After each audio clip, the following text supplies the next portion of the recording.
Good afternoon, everyone. Thank you for joining us. My name is Diana Conway. I'm the president of the Montgomery County Women's Democratic Club. And I want to thank you and welcome you on Memorial Day for joining us. We have a terrific event for you today. We are excited to welcome Congressman John Sarbanes from Maryland's 3rd District. Before we start today's event with the Congressman, I have a few quick announcements. Most of you know that WDC wants to be your organization, so we want to keep you informed on key issues affecting women and their families, and then enable you to take action through WDC, through our sister organizations and your elected officials.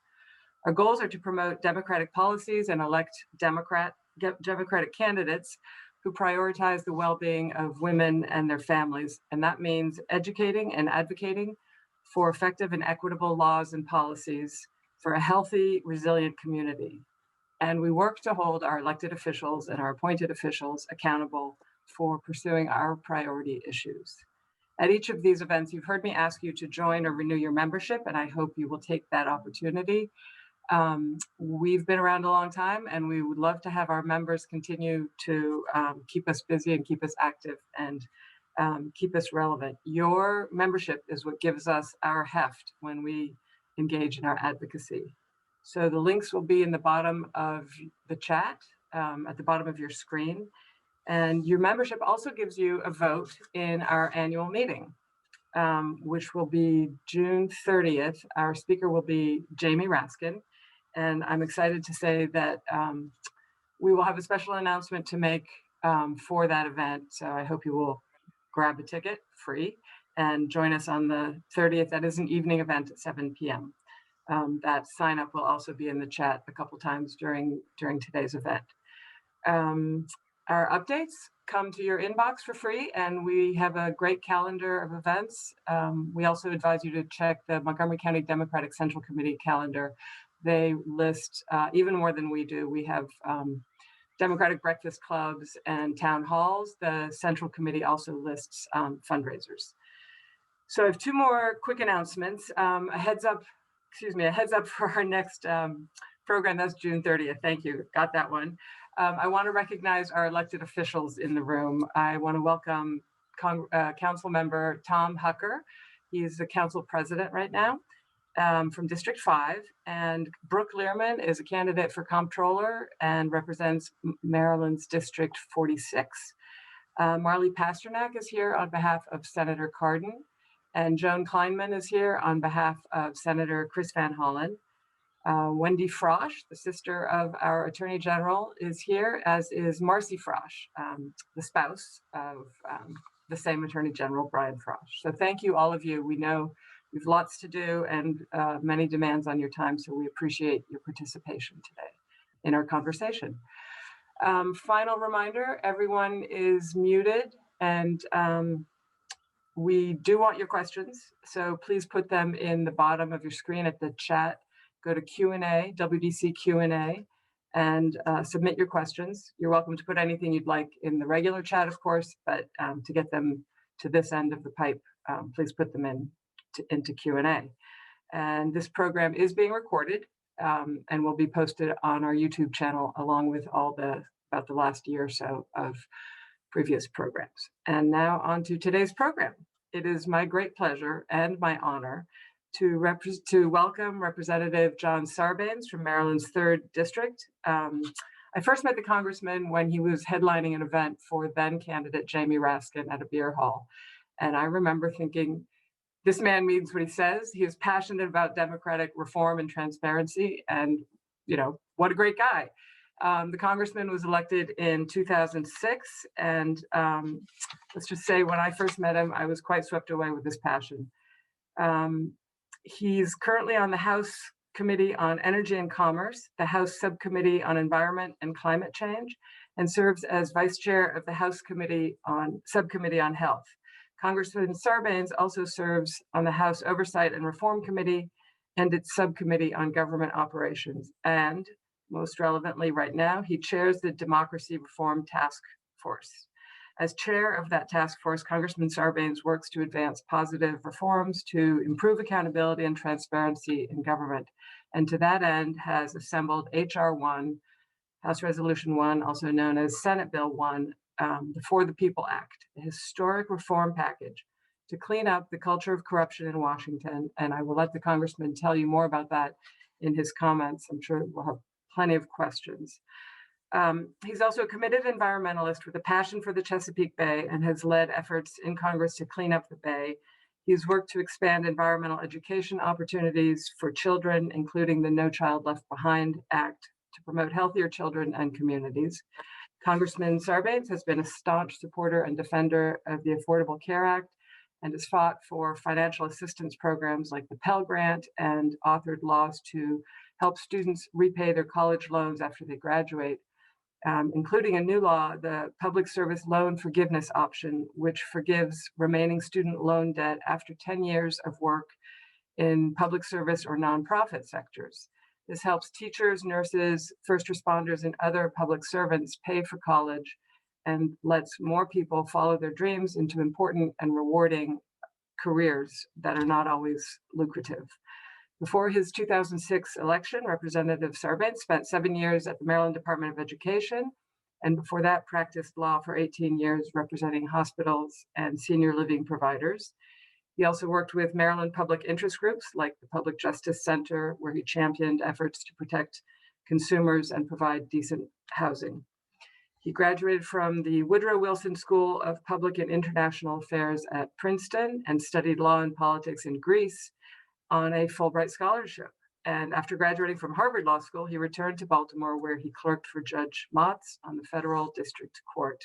Since childhood, Congressman Sarbanes has been involved in the Greek Orthodox Cathedral of Annunciation in Baltimore and active with his wife and children in the Bolton Street Synagogue. He lives with his family in Towson. So now please join me in welcoming Congressman Sarbanes. Thank you so much, Congressman, for joining us today. The floor is yours, and we will move to Q&A after your remarks. Thanks very much, Diana. It's great to be with all of you today on Memorial Day. So first off, happy Memorial Day. I was thinking about, why we commemorate this day and how we lift up the memories of those who fought and died in service to this country. They were out protecting our way of life, but they were certainly protecting and preserving our democracy in fundamental ways. And so it's, I think, appropriate that we're going to talk about our democracy today and what all of us can do to try to strengthen and fortify it in what is a very fragile moment, I must say. I want to salute the Women's Democratic Club, Diana, her entire team there. This has really become a go-to place to share important ideas and assemble advocacy.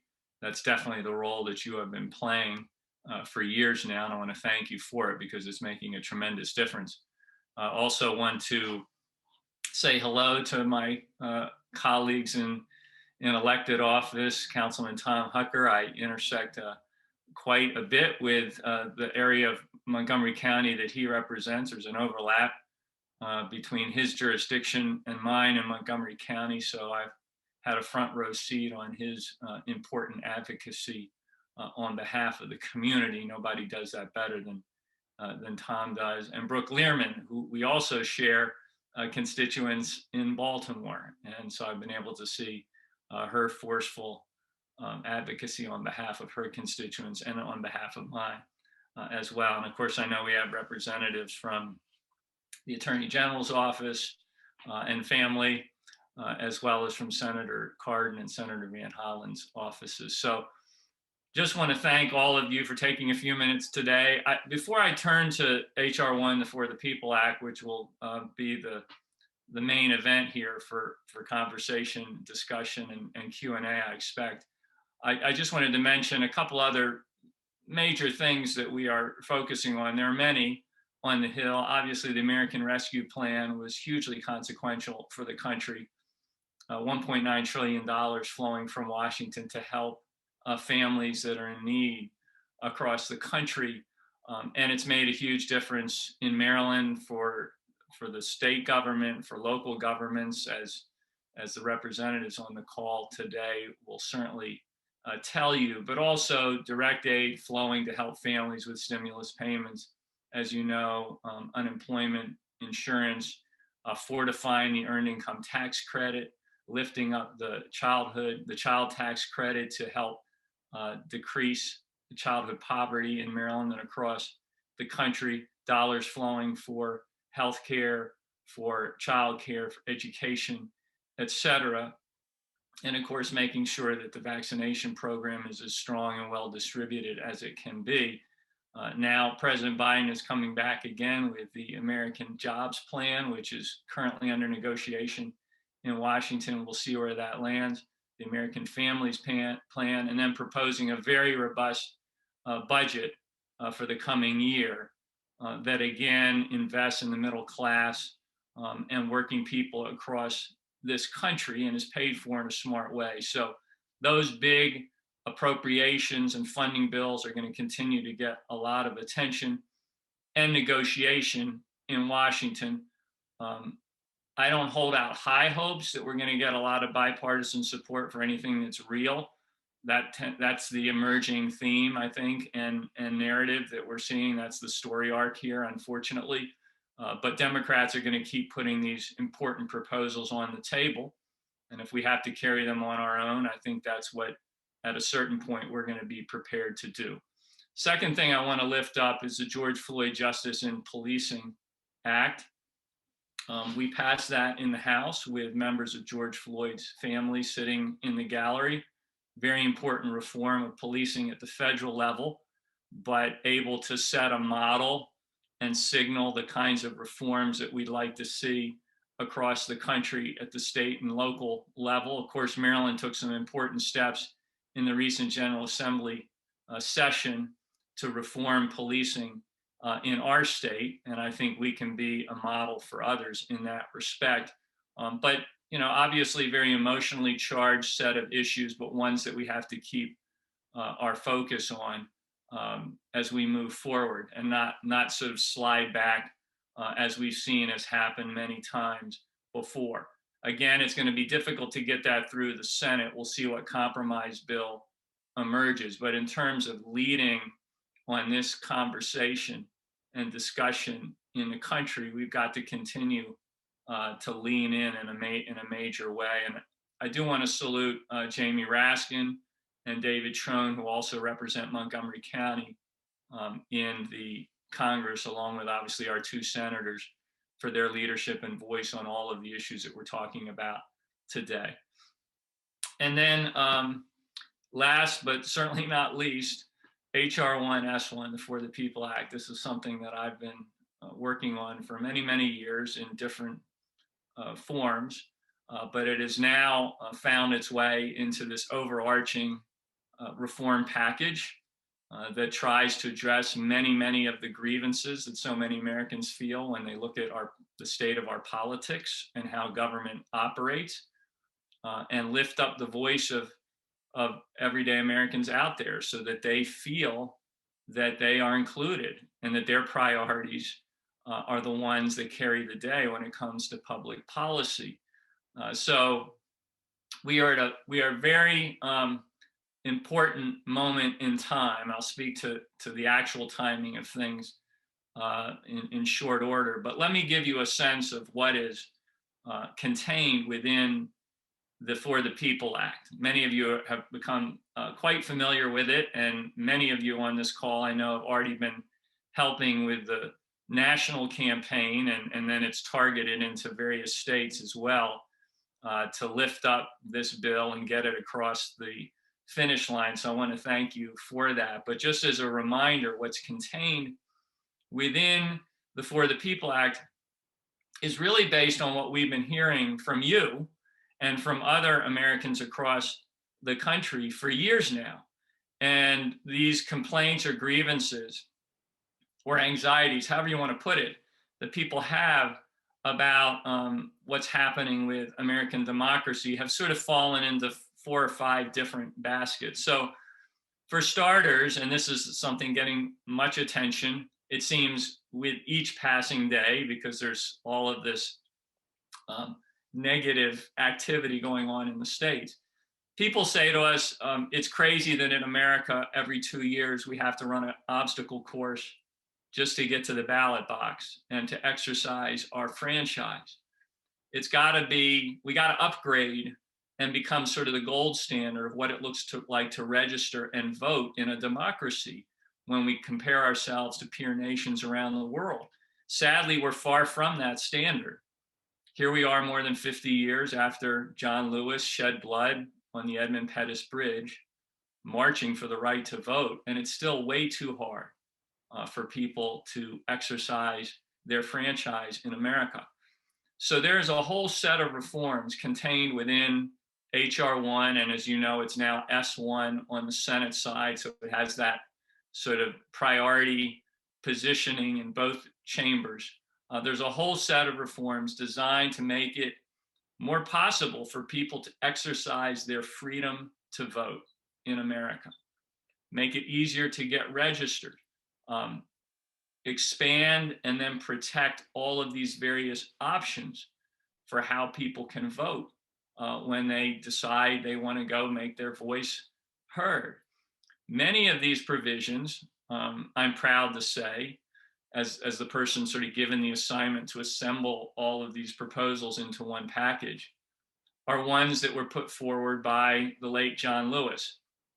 He authored for 5 Congresses in a row something called the Voter Empowerment Act, which contains all these provisions around voter registration and voting that can empower the American people. Automatic voter registration nationwide, online voter registration, same day registration. And then in the voting space, no excuse absentee ballot voting, 15 days of early voting all across the country, making sure that there are severe penalties for voter suppression and voter intimidation, all the things that you'd want to see to create that gold standard of what voting looks like in any democracy, and certainly ought to be part of American democracy. I'm sure we'll get questions, so I'm gonna move on. We'll get questions about what's happening at the state level in places like Texas last night, Georgia, Arizona, Florida. Sadly, the list goes on and on and on. But let me talk about another set of grievances we heard from Americans where we wanted to make sure we were doing the right thing. It's been coined into this phrase, politicians shouldn't choose their voters. Voters should choose their politicians, but that's sort of the refrain you hear when people express concern about partisan gerrymandering across the country. We've got a fix for that in the For the People Act. It's a combination of independent redistricting commissions and setting baseline standards to govern how maps are drawn across the country, and that would apply in every state, so that there's a confidence that the maps are drawn in a fair way that respect the people, and that the composition of the United States Congress reflects accurately the kind of vote that we're seeing out in the country, which currently it does not, with a heavy tilt in terms of that distortion towards the Republicans across the country. So that's an important thing to fix. Third thing we heard from people is, please behave yourselves, lawmakers, people who serve in the executive branch. When you get to Washington, remember who sent you there. Act ethically and accountability and with transparency. That's the baseline expectation of your voters and constituents. So certainly in the wake of the Donald Trump presidency, we want to fortify a culture of ethics in Washington. We have many reforms in the bill that are designed to do that. I can certainly speak to those as we move along. Another area of concern from the voters, worry about foreign actors coming in, hacking into our election infrastructure, concern about how political misinformation gets distributed on these digital platforms, et cetera. So we've got strong reforms and provisions in there to try to address that concern. And then the last big basket, and I speak to this one in some ways more than anything else, because I think it's at the root of the deep cynicism that we see across the political spectrum.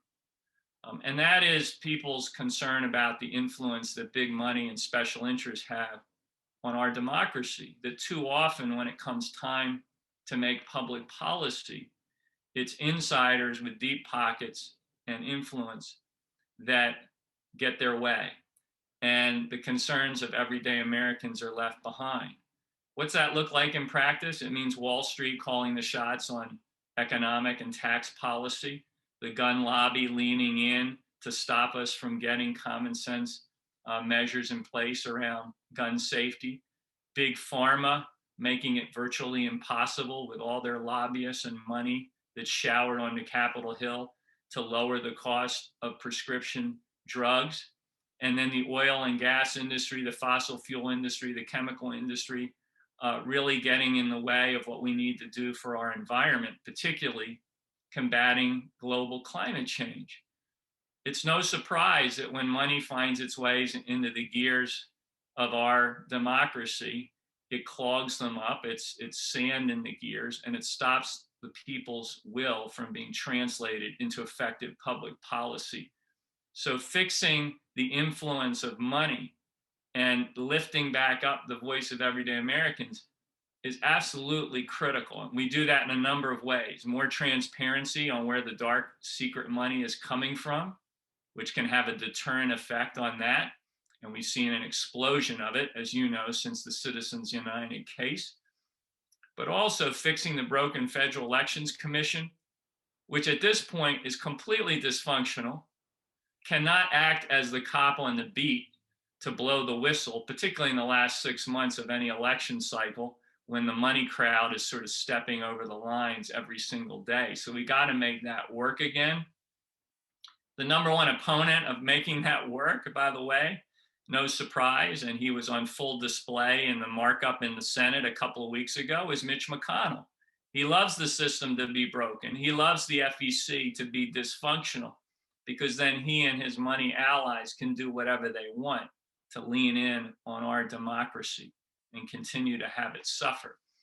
And the last thing that I'm very excited about, obviously Montgomery County has helped to model this. Other counties across the state of Maryland are beginning to do this as well. Howard County, Baltimore City, but also states and other localities around the country, is creating a new way of financing campaigns, where it's everyday Americans and then matching funds that come in behind their donations that can power the campaigns of candidates.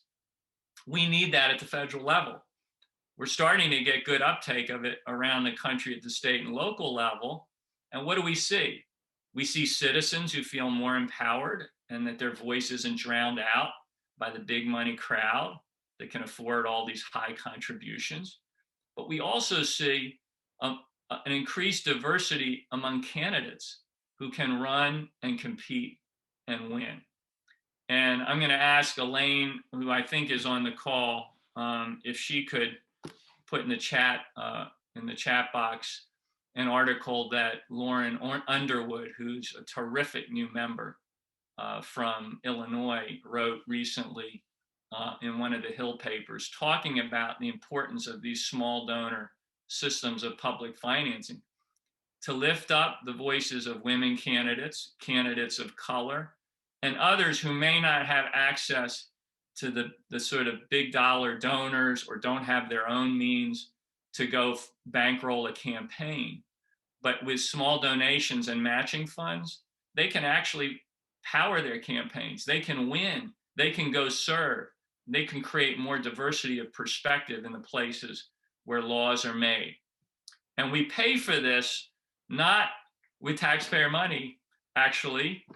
This federal option for voting, or rather for financing a campaign, would be paid for with a small surcharge on government settlements with big corporate lawbreakers. So for example, Purdue Pharma, when it pays billions of dollars to the federal government for fueling an opioid addiction crisis across the country, we take a little surcharge on that. We put those dollars into the Freedom from Influence Matching Fund, and that's how we lift up these candidates who go out and talk to everyday citizens out there and earn their small contributions. In that way, we're asking the people that have been leaning on our democracy and breaking it over the last few years to underwrite a new system that can lift up the voice of the people and to begin to restore trust. Let me close with this, Diana, and then I'd love to get into the Q&A. I've said many times, I think what happened last November was that we saw Americans pull our democracy back from the brink. And then in January, with the attack on the Capitol, we saw that what we pulled back from the brink is still extremely fragile, needs care and attention. That's what this For the People Act is designed to do. But we are at a critical moment. This is all will be won or lost in some ways. I hate to put it in such stark terms, but I feel this way in the next 6 weeks. And this means getting the full support of the United States Senate Democrats behind the bill in terms of the bill itself. And then a decision being made that if the Republicans are going to fight this using the filibuster, then we have to reform the filibuster in some form or fashion to get this over the finish line before the August recess. So that's the timeline we're dealing with. I've described to you what the stakes are. Your voice, your advocacy is absolutely critical at this moment. Thank you for all that you're doing, and happy to take questions. Well, terrific. You've covered a lot of material. I'm going to start by reading a quote that I'd set aside from the New York Times. If the political reforms in H.R. 1 are not undertaken at the federal level, Republican leaders will continue to entrench minority rule. Republicans learned the wrong lessons from Donald Trump's defeat in 2020. Instead of retooling their ideas and cleaning up their act to win the hearts and minds of voters, they are doubling down on a strategy of voter suppression and partisan gerrymandering. H.R. 1 can stop them in their tracks, but we have to get it passed. So first of all, kudos and hats off to you for H.R. 1 and your tenacity on this issue. I think you were, at least from my perspective, early and often to this game. I don't know if you can comment in your responses how long you've been at it and who your earliest allies were, but I get, what's it going to take to get this through? You're out of the House with 35 Republican supporters. We know Joe Manchin's a problem. We know Kristen Sinema's a problem. We know Mitch McConnell's a problem. One suggestion that came in as a question was, has anyone looked at breaking it into smaller pieces, or is that sort of off the table for you? And what are the best things that WDC members and friends out here in TV land can do specifically to support this effort? Yeah, so a lot in there. I've been working on this ever since I got to Congress, so that's 15 years and counting. I sort of volunteered myself about 5 years ago with Speaker Pelosi for the assignment of assembling all of these reform proposals in our caucus into one overarching package, guided by a new coalition of organizations out in the country. Yes, your good government groups that we'd always seen in this space, but also environmental groups, consumer groups, faith groups, labor groups, everyone who began to realize if we don't fix the broken sort of rules by which our democracy is operating, then progress on all of these other things can't happen. So they came together and created this broad, diverse coalition, knocked down sort of the silos between them. And our bill reflected that. So we started putting together all these reforms into one place, and that gathered it created a lot of gravitational pull. And so to go to the part of your question has to do with whether we should break it up. The lesson we've learned is the power of the bill comes from keeping all of the components together. And the reason for that is it addresses different equities within certainly the Democratic caucus. There are some parts where, people have maybe 80% support for it, but other parts where they have 150%. So you want to make sure you keep all of the elements in the bill so that as a package, it exerts that gravitational pull and that can help move it forward. We've seen the benefits of this, by the way, twice in the House. I've navigated it twice in the 116th and 117th Congress. And every day I was thanking my lucky stars that we kept one piece of the bill in there or another, because on this day it was this set of provisions that was powering the bill, but the next day it was a completely different set that was powering it forward. So absolutely we want to keep it together. The other reason to not break it up is we don't get anything from that. It's not like if we just ran the voting part of it, Mitch McConnell would give us 10 Republicans, or if we just ran the anti-corruption parts on ethics and campaign finance reform, that he would find us 10 Republicans. They're against all of this. So it doesn't help us get this over the line in terms of the 60 vote threshold to break up the bill. It only begins to sort of undermine the broad coalition that exists. So absolutely from the beginning, I've been saying to all comers, including my colleagues in the House and colleagues in the Senate, keep this bill together and keep it moving. That's the mantra that we have been using. So anyway, I've been working on it a long time, most intensely over the last 4 or 5 years. I've been inspired along the way by many, many people. But I have to say in this moment, the two people I think of the most frequently are John Lewis, who was so committed to this bill. And as I say, has ownership of the voting part of it in a significant way. But also Elijah Cummings, who authored many of the provisions that are within the ethics part of the bill, because he was wearing that hat every day as chairman of the Oversight Committee, the Government Oversight Committee in Congress. They were two amazing fighters for our democracy, and I know they are marching alongside us in spirit, and that certainly makes a huge difference. In terms of what you all can do, there are many opportunities to engage. There's something called the Declaration for American Democracy, which is this broad coalition of over 200 groups, many of which you would have heard of. They have created an opportunity for volunteering and connecting your voice to the places in the country where we need it most. Common Cause as well has a very good set of opportunities for leaning in. So I'll make sure that Elaine shares all that information with you. I will say many of you are already connected to those and other efforts. And as I said at the outset, I want to thank you for that. It is making a difference. And here's how I know. A lead staffer for one of the most prominent Democratic senators that is helping us push this bill forward reported that he walked into a black barber shop in Silver Spring over the weekend. And the topic of discussion, and he was the only person from the government there, the topic of the discussion when he got there was the importance of passing H.R. 1.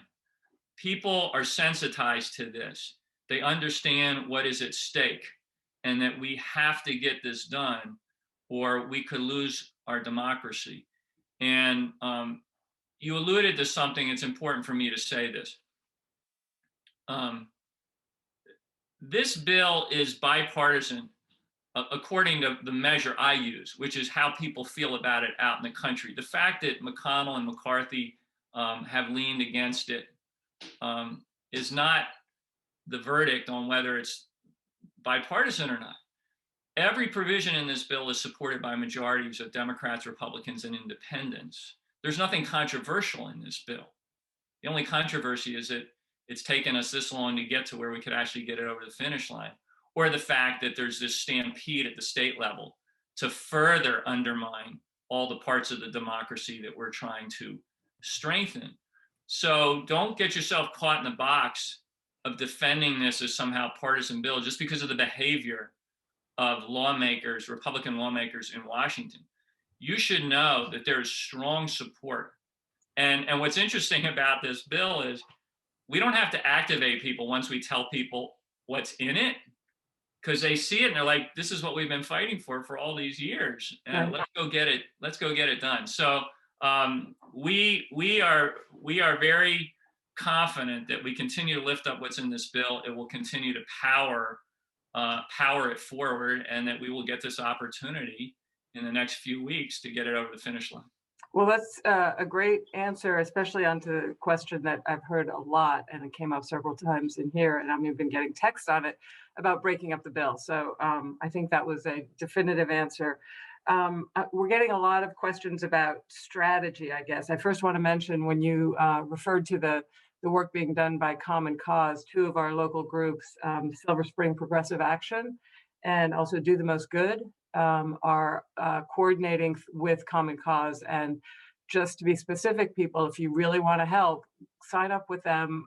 We've got them listed on our website and in our last update, as does the Montgomery County Democratic Central Committee.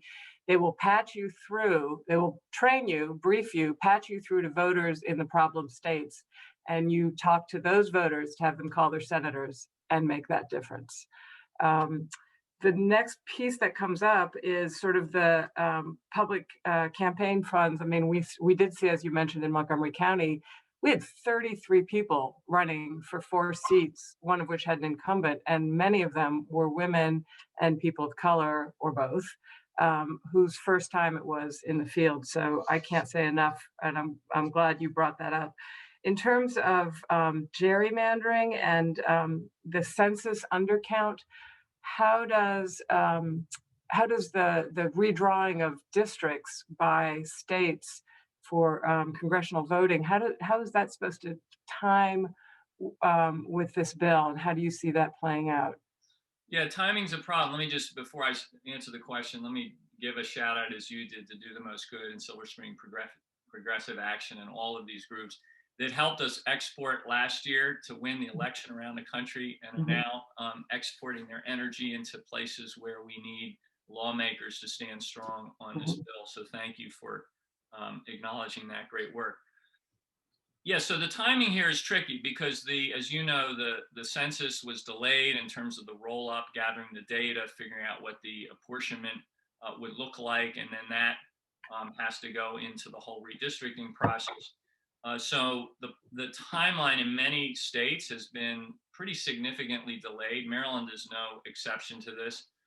Brooke and other members of the General Assembly and any lawmaker who's paying attention to it would be able to tell you that there's some hand-wringing going on around that process right now, and it could potentially even get delayed into the 2022 General Assembly session. We'll see. That in turn means that some of the architecture of reform that we envision for this, i.e. standing up independent redistricting commissions in every state, could also be put under pressure just from a timing logistics standpoint. That's why we have to backstop all of this with a set of very robust independent criteria to govern whatever the process of map drawing is that we see in this cycle, because that's going to set the stage for the next 10 years.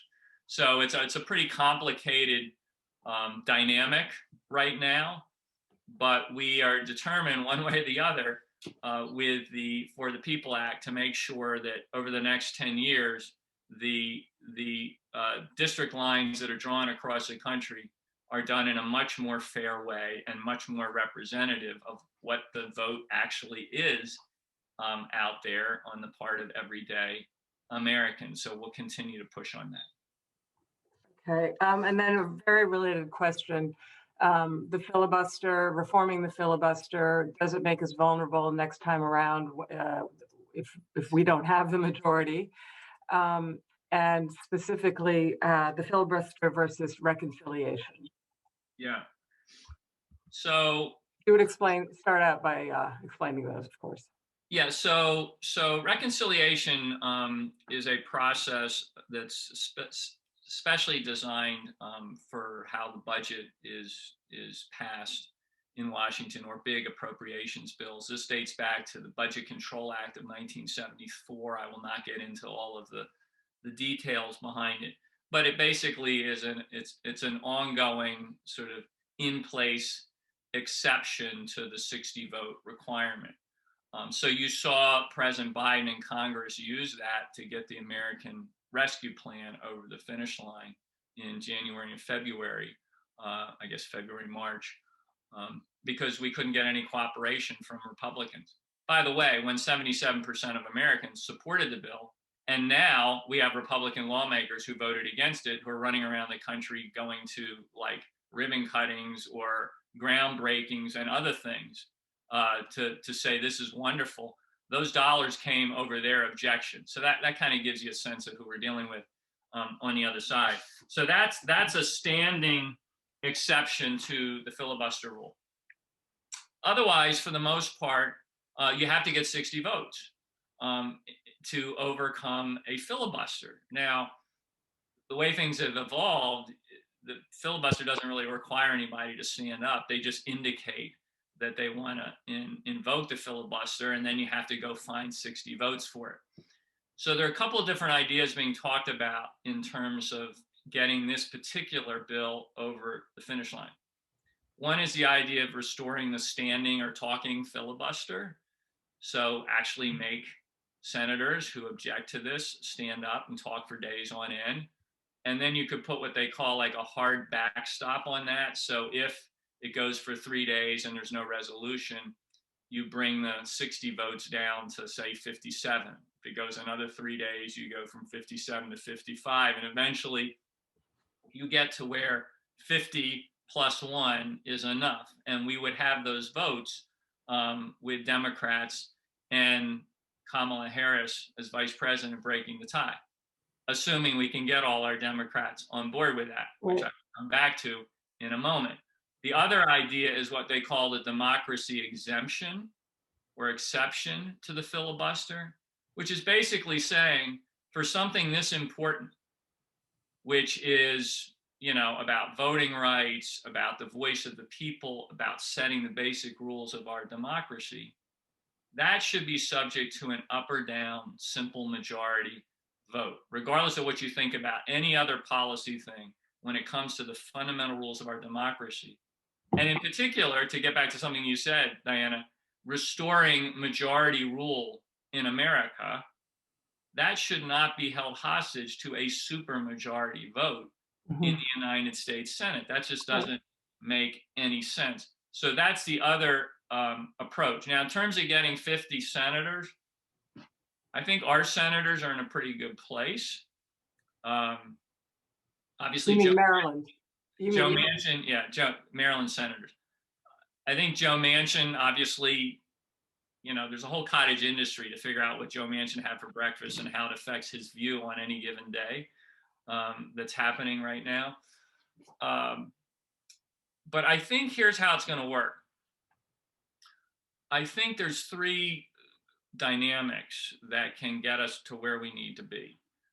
One is a deepening resolve on the part of the vast majority of Democratic senators that we have to get this done, that we cannot go into the August recess without passing this bill.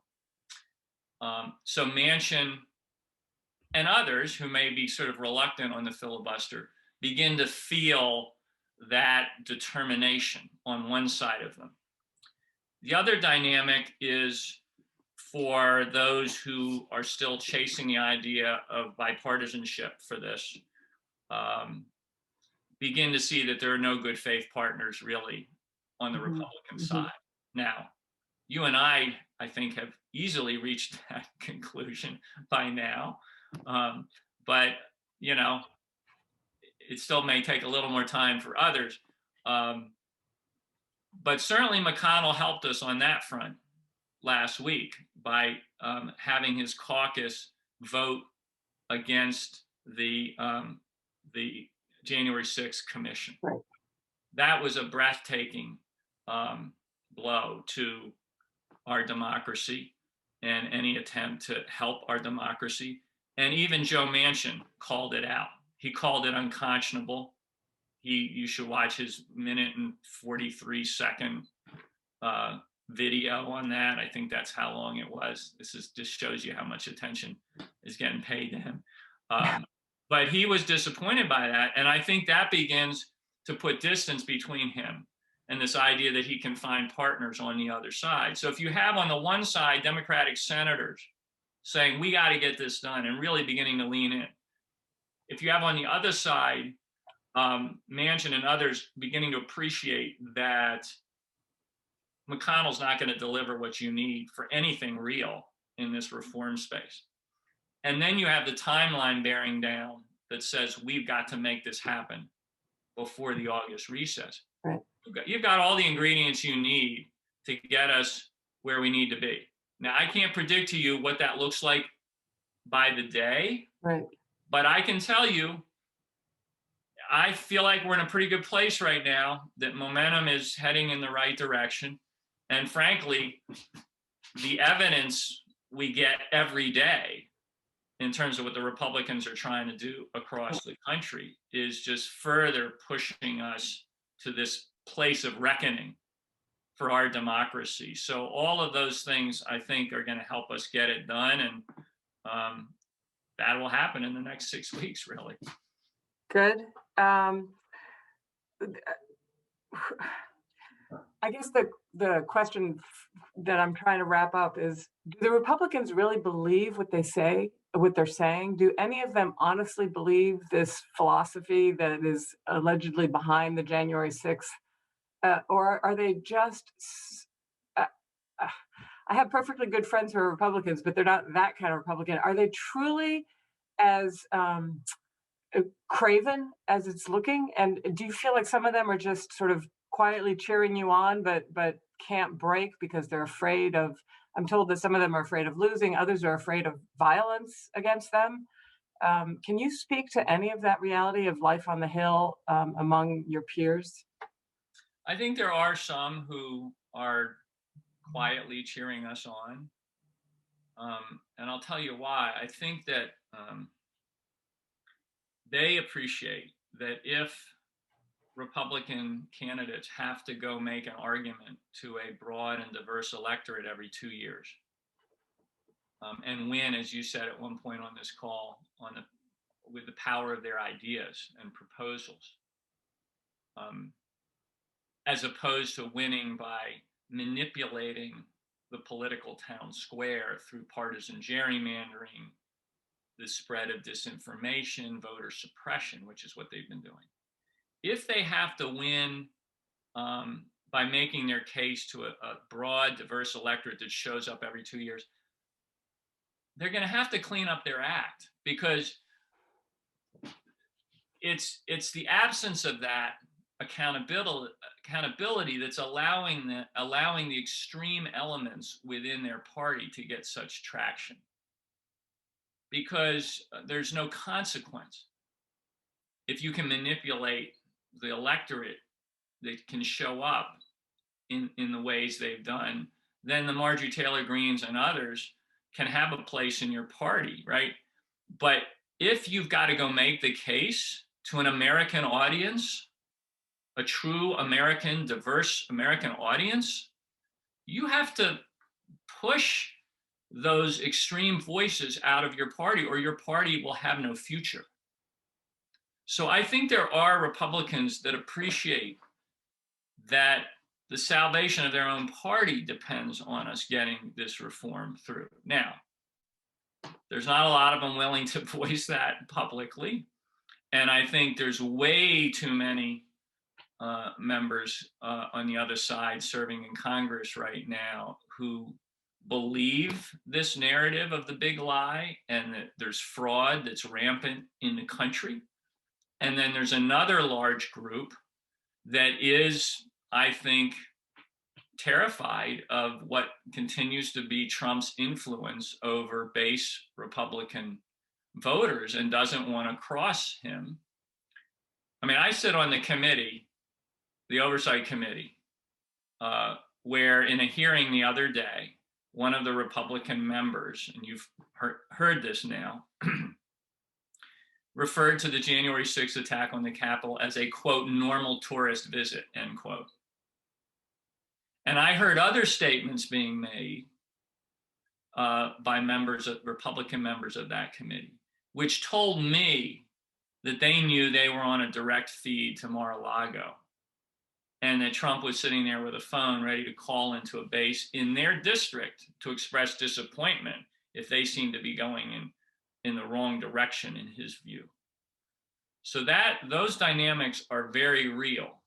And it's why out of 211 Republicans, even though the Republican ranking member of the Homeland Security Committee was pleading with them to support the bipartisan commission that we had proposed, only 35 out of 211 voted for that.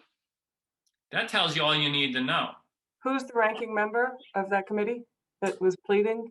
It's John Katko from New York. Okay. He stood on the House floor and he said, please, let's put politics aside. Let's do this. He made this deal with Benny Thompson, who's chair of the Homeland Security. They worked it out. And by the way, 24 hours before, Kevin McCarthy was supporting it. But he got the call. He flipped. This is what we're dealing with. This is why our country cannot afford to have today's Republican Party, in terms of the lawmakers on Capitol Hill and these legislators out in the country. Because I don't want to speak to the broad rank and file Republican out there. I think that's a much more complicated conversation that has to be done respectfully. But when you want to talk about elected representatives, certainly in Washington, our country, our democracy cannot survive having them in power come 2022. And that's what's at stake here for the country with this For the People Act. So if you had to pick between going forward through filibuster reform or going forward using the reconciliation, and one was available to you, but you could only have one, which one would you want?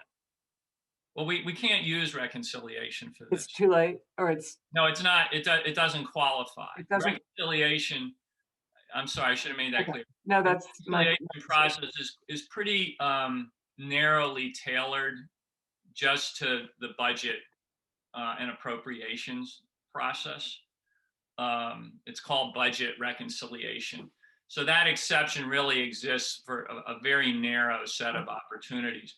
Broad policy changes like the ones that we're proposing in the For the People Act under current rules are subject to the 60 vote cloture rule. And that's why we have to make an exception that's specific for this bill, or look at some other way of skinning the filibuster cat. But the reconciliation is not available to us in this instance. That's why we have to take this other path.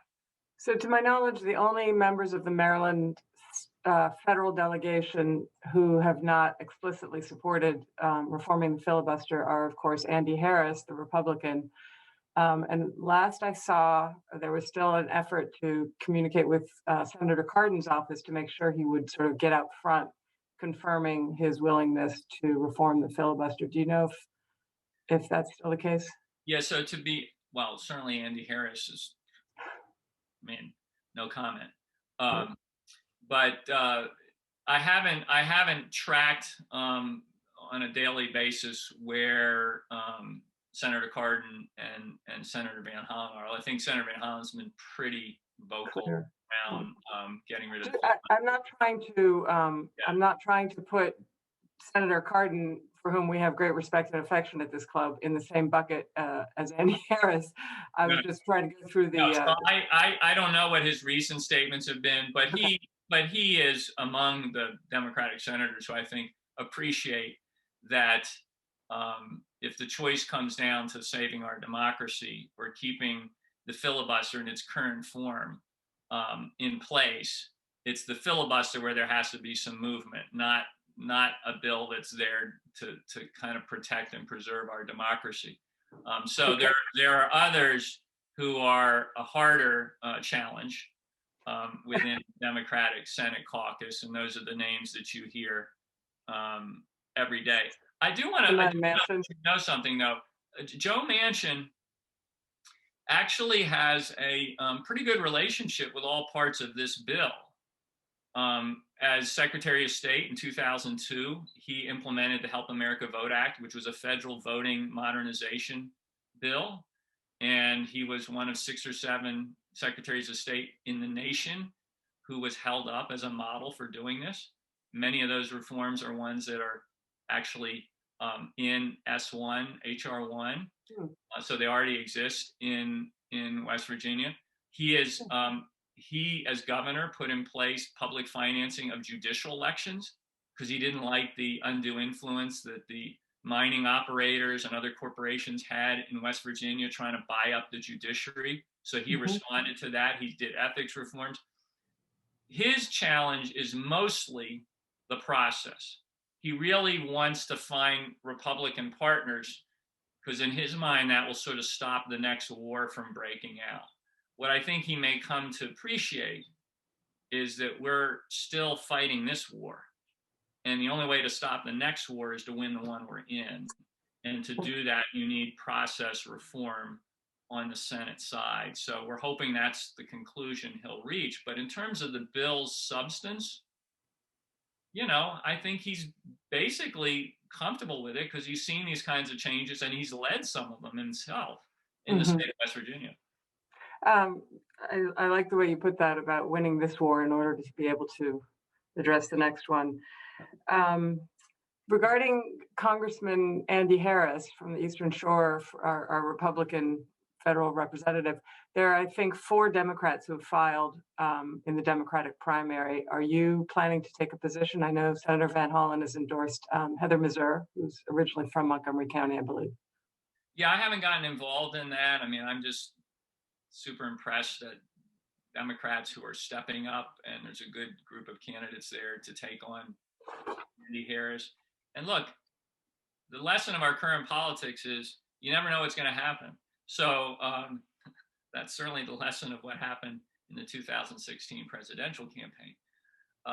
So we ought to have the aspiration of winning that district. We of course don't yet know exactly what the shape of that district will be because the redistricting process hasn't happened yet. So that will add to the dynamic.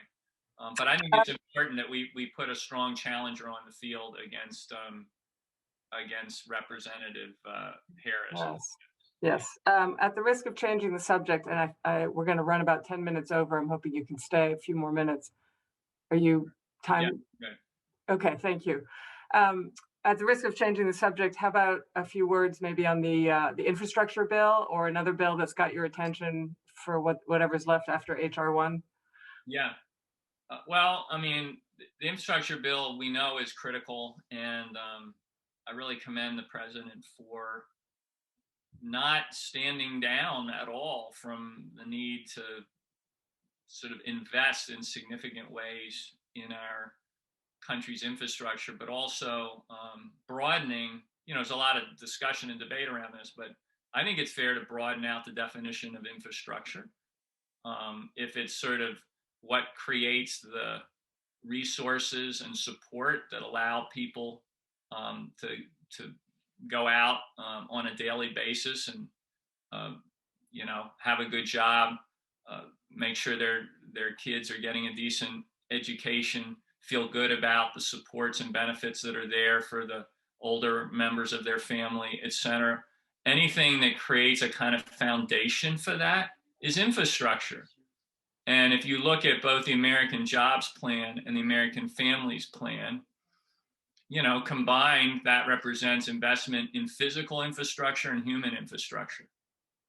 And if we're going to be competitive, and if we're going to maximize, frankly, the opportunity coming out of this very difficult moment for our country to kind of lift ourselves to a new place, create a new normal, raise the baseline of opportunity and fairness for all Americans, we have to think big in the way the president is doing. So I very much think he ought to hold his ground. I mean, he's offered to make some compromises and some changes to bring the price tag down a little bit. But if you come down too far, you're not really investing in a way that can be transformative for the country over the long term. So I think we should stick with that. I also think it's absolutely fair to revisit some of the giveaways that were in the Republicans' tax scam from 3 or 4 years ago, and use some of those dollars to pay for these investments, and that's clearly what the president has proposed. So, by the way, just fun fact. HR1S1, the last time a bill got that designation, it was the Republicans' tax scam in 2017. So that gives you a sense of our different priorities.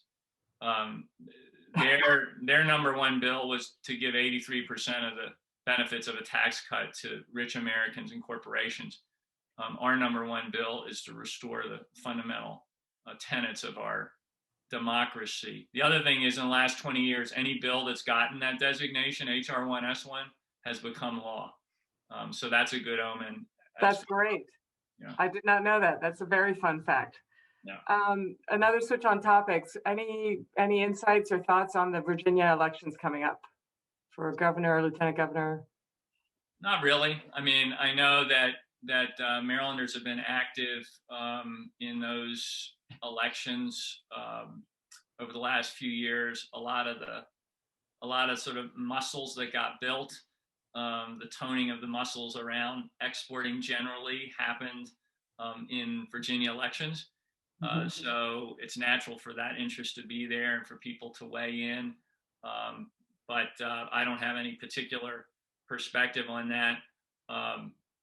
I just know that Marylanders are very much appreciated in Virginia because we keep showing up to help Democrats, that is, to help them in their local elections because of that off-year cycle, but also to help during the presidential and congressional elections. And I know many of you on this call have participated in that, so thank you for doing it.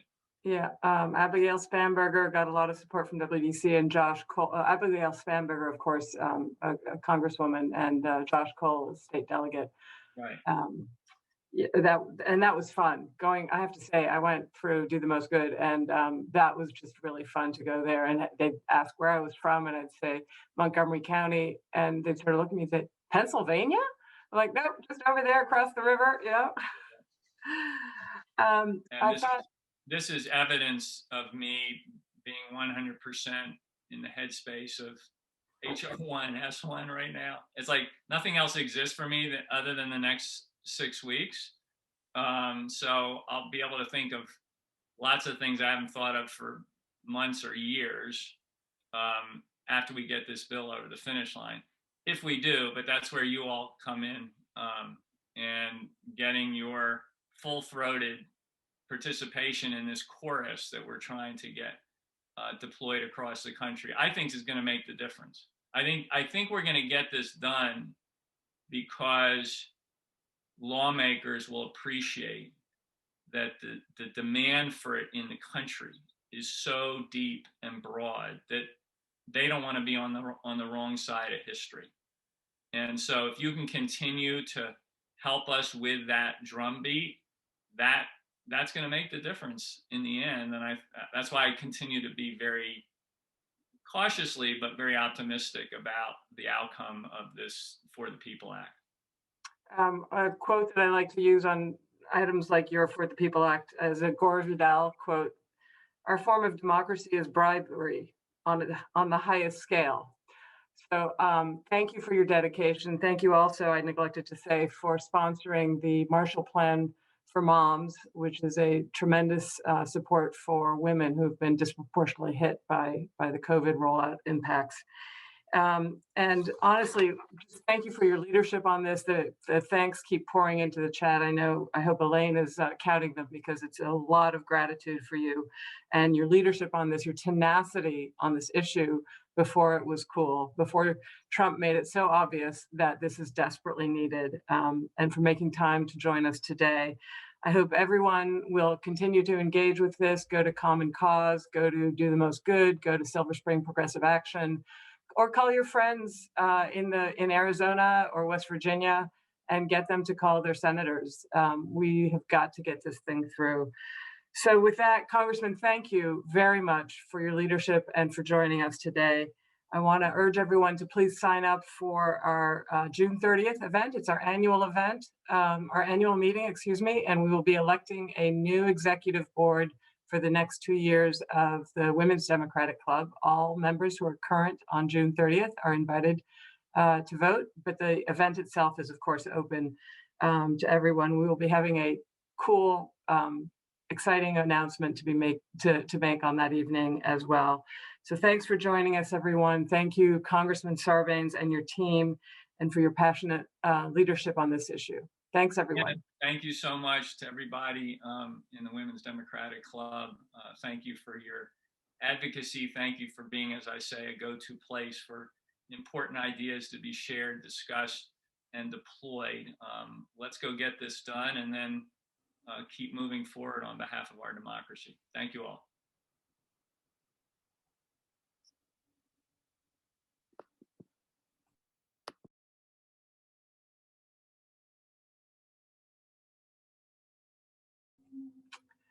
And WDC friends and members, thanks for joining us for another great program. Please share the word, share the link, which will be up soon on our YouTube, and share your enthusiasm for HR1 S1.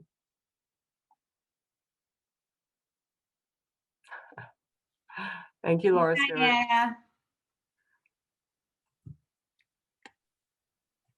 Great program. Wasn't that fun? Yeah. He's awesome. He's awesome. So impressive. Yeah. I love his obsessive nature. I appreciate that. So I propose we all go to West Virginia. And just find his house. Just find his house and get a crowd together. Right? Yeah. Well, women have done more dramatic things. Right. Yeah. Anyway, so Okay. I just thought that was great fun. I hope everybody enjoyed it. As soon as I learned to stop saying the word You did great. It's easy when, the questions are just pouring in and they're all good questions. I wish we'd had another 20 minutes with them. That would have been great. No, you did a great job, Diana. Good Well, meeting. thanks. WDC teaches you all kinds of skills you didn't know. But I appreciated his honesty on some things that I didn't think people would say out loud. So, that we were all thinking. The days of fake news, Republicans aren't the only ones who get to make fake news, damn it.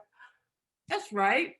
You're So right. can I please have a round of applause among these hardcore WDC watchers for Scott Weber, our WDC Zoom host, who just makes us all look so good, and Barbara Zelenko, who gets us our speakers and makes sure they show up on time. Excellent. And today's version of Mary Lou Fox, WDC Q&A, Joanne Korovos, who's also chair of our advocacy committee. Takes a team. Yeah. And then there's Fran Rothstein, who's my predecessor and mentor, without whom literally none of this could happen. So, I'm going to sign off. Everybody have a great afternoon. It's beautiful. Go outside and play. Bye-bye. Off and running. Bye, Diana. Thank you. Bye.